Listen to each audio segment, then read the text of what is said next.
Últimamente en la comunidad de Dragon Ball, Bardock estuvo en boca de todos, debido a su propio arco en el manga a raíz de flashbacks que lo tienen de protagonista, agregando más lore a la versión de Toriyama presentada primero en Minus y posteriormente adaptada a la película de Broly. Creo que por el título del video resulta obvio el tema que vamos a tratar, pero antes de eso hay que mencionar a... bueno...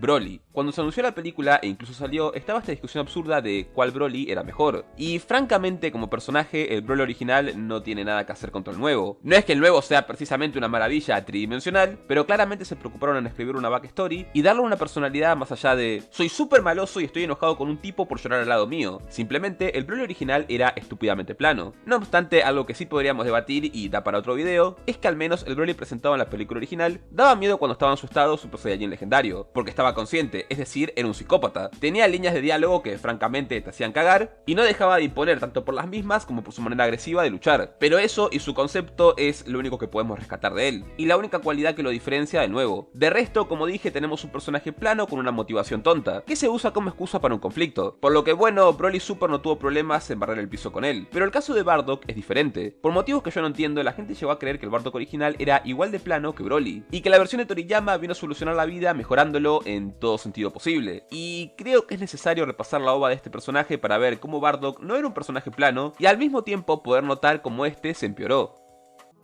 Lo primero que hacía el especial era mostrarnos cómo el propio Bardock y sus compañeros están conquistando un planeta y matando a todos sus habitantes sin ningún tipo de reparo, sumado a que aparentemente a Bardock le es completamente indiferente su hijo. Este hecho es crucial ya que lo que se busca establecer es que el protagonista de esta historia no es un héroe, es un asesino, sus camaradas también y disfrutan lo que hacen. Pero, y acá está algo que mucha gente pasa por encima, que Bardock no sea un pan de Dios no quiere decir que él y los suyos no tengan su propio sistema de valores. Cuando el mismo se desmaya nos muestran cómo sus compañeros se preocupan por él, al punto de incluso ir hasta la cámara de recuperación y preguntar por su estado. En poco tiempo se establece lo sanguinario de esta raza, pero a su vez su lealtad hacia los suyos. Si la historia por otra parte fuera súper genérica, quizás los Saiyajin al ser tan sanguinarios y malévolos no tuvieran por lo mismo ningún tipo de código. No obstante, no es el caso. La primera reacción de Toma al ver que los traicionan es cuestionarse por qué, y replicar que siempre se mantuvieron fieles. Él no se muestra indiferente al asunto, se siente traicionado porque para él la fidelidad era algo importante. Y ni hablemos de Bardock, quiero que prestemos atención a sus expresiones. El tipo pasa de llegar al planeta donde piensa que se va a poder divertir matando habitantes con sus camaradas, a esta expresión al ver que todos están muertos y su amigo más cercano moribundo. No puede creer lo que Toma dice, y para mejorar, este muere en sus brazos sonriendo porque confía en que su amigo va a vengarlo. Bardock, como acto de respeto hacia él, le limpia el rostro, contempla a todos sus camaradas caídos, y antes de luchar se coloca la bandana llena de sangre porque ahora lucha por ellos. Son unas pocas escenas, pero esas escenas hacen la diferencia entre un personaje plano y uno que muestra ciertas sensibilidades y virtudes. En contraposición y seguido a esta escena, cuando vemos luchar a Bardock, él no lucha exactamente de frente, es rastrero, embustero y aprovecha cualquier forma de ganar porque es así como un guerrero de clase baja se mantuvo vivo durante tanto tiempo, no por ser el tipo más fuerte sino por sobreponerse y usar todo a su favor, y eso se ve en su estilo de combate. Luego de esto, cuando llega al planeta moribundo para advertirle al resto y se cae porque simplemente no puede estar de pie, son las propias premoniciones, las cuales deberían ser aterradoras, las que le dan la fuerza de voluntad para levantarse, porque le debe a Touma cumplir con lo que prometió, y lo hace. Bardock le avisa al resto, todos se ríen de él y a prácticamente nadie le importa, pero él no ruega, no se arrastra, los maldice de forma cínica y se va, porque ya cumplió la mitad de la promesa que le hizo a Toma. La otra parte era luchar por ellos, y acá es donde tenemos la escena más mítica que inmortalizó al personaje. Va a luchar prácticamente sin nada a su favor. Todos sabemos lo que va a pasar, no importa que tanta resistencia tenga contra los soldados, eventualmente va a caer, pero ocurre algo interesante. Freezer se molesta, y se molesta porque pese a todo, la tenacidad del Saiyajin se mantiene, y no solo su tenacidad, su espíritu de lucha, que es lo que tanto detesta, está intacto, así que se toma la molestia de no esperar un par de minutos hasta que eventualmente los soldados erradiquen a Bardock, sino hacerlo él mismo. En sus diálogos finales, Bardock habla de cambiar el destino, y algo a destacar es que menciona a su hijo antes de lanzar un ataque y de cómo su destino también cambiará. El hijo que supuestamente no le importa en lo absoluto. Finalmente, Bardock perece, pero no sin antes sonreír al igual que lo hizo Toma, confiando en que su hijo los iba a vengar a todos.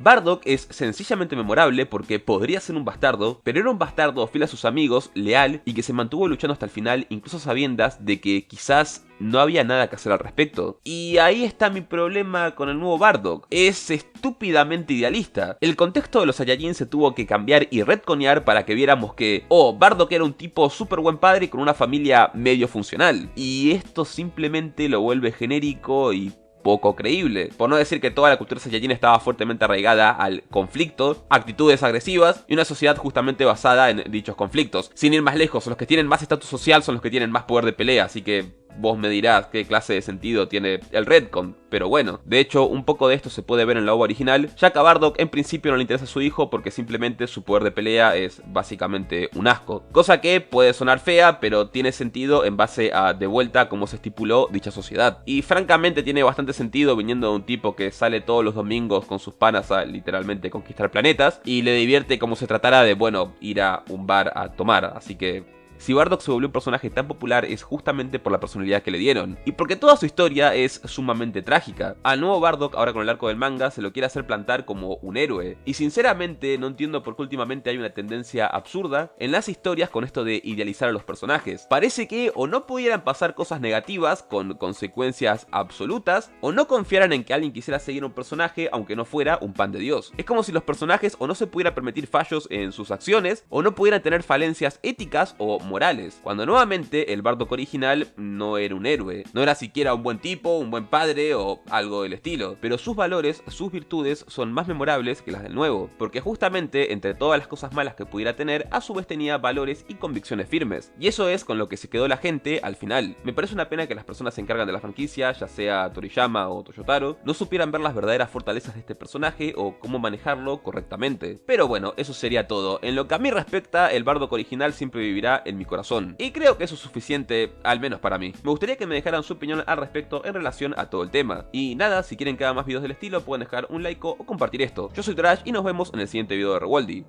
Adiós.